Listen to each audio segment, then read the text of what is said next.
up, guys? So today I'm reviewing the Glock 34 Gen 5 MOS model. All the Gen 5 Glock 34s are MOS. It doesn't even seem to be available without it.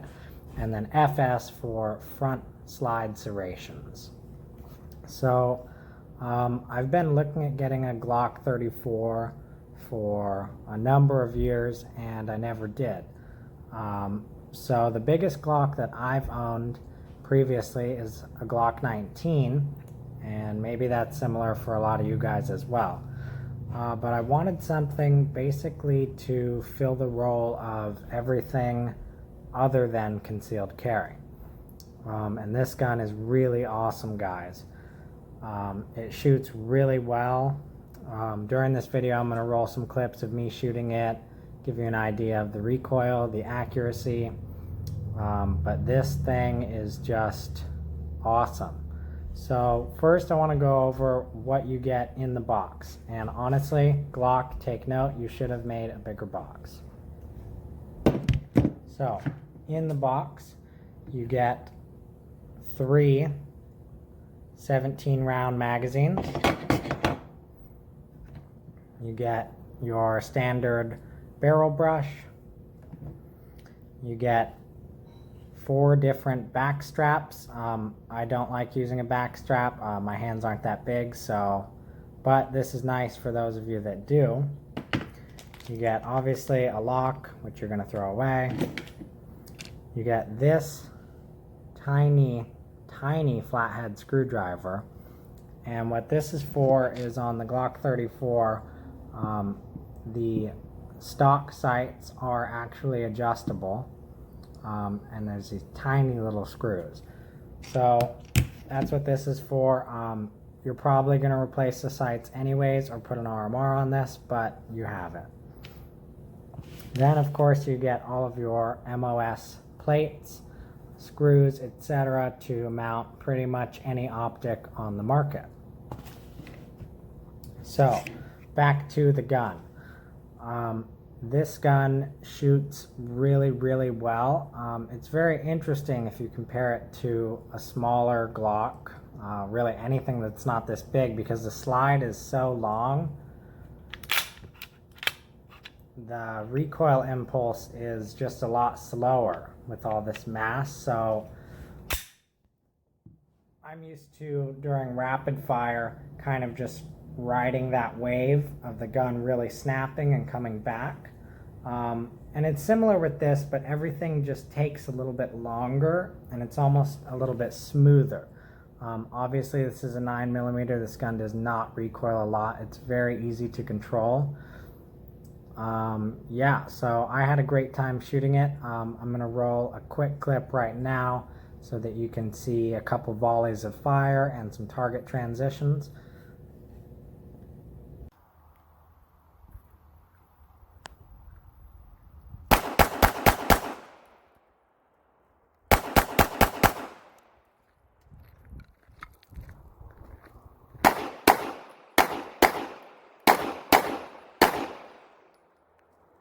So as you can see, the gun is super controllable. It's a lot of fun to shoot. I've probably never had more fun shooting a Glock than I have with this, just straight out of the box, bone stock. This thing is a blast. You can shoot it all day. You will not get bored. But the biggest thing about this is it's really confidence inspiring. If you have even halfway decent fundamentals, I mean, you're going to feel like a champion shooter when you pick this thing up and you start putting rounds down range. There's no better way to say it other than the rounds are going to hit where you point it. It really is that simple with the Glock 34, and it's something that I never understood until I had one. I've never shot this gun or any Glock 34 before these little video clips that I'm showing you, which was yesterday. And wow, I mean, all the way out to 25 yards, I mean, you can get fist or hand size groups with slow fire without trying that hard. Personally, I'm a decent shooter, but I haven't been able to do that with any other Glock. So I think it's really impressive. Right now I'm going to show you a little clip.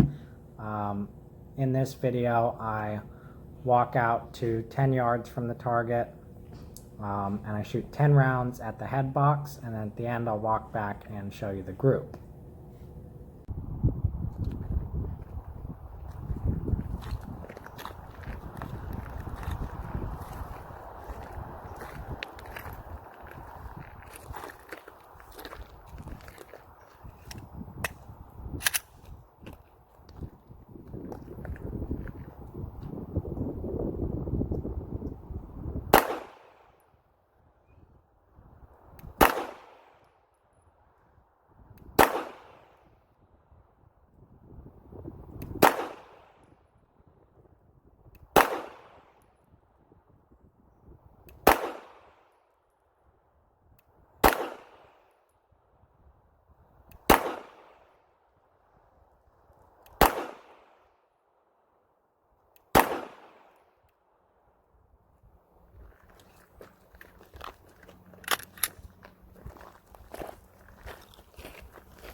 So I realized I should probably highlight some of the Gen 5 features for you, even though most of you watching probably already know.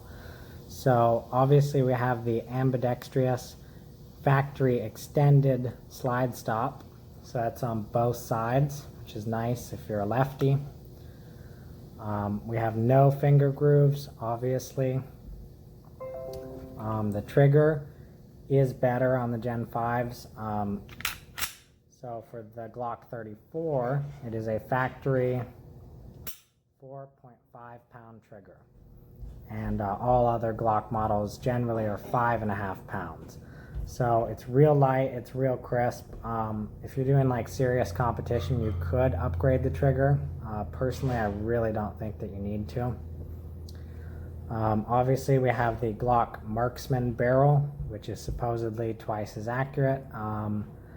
And I believe Glock on that, but I don't think the average shooter is going to notice that.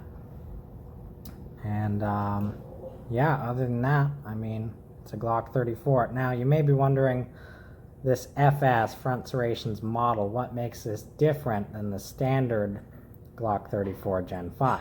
And there's a couple things. Obviously, there are the front serrations, and then here, if you notice, on the grip, there is no cutout.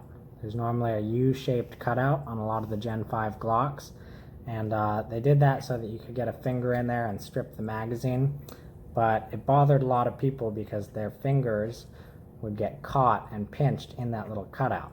So this model was actually released later than the normal Gen 5 Glock 34, and they didn't really announce little changes like that.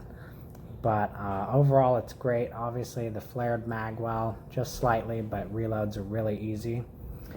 So if you're on the fence about picking up a Glock 34 Gen 5, I highly recommend it. One more thing I should mention, there is no cutout on the top of the slide.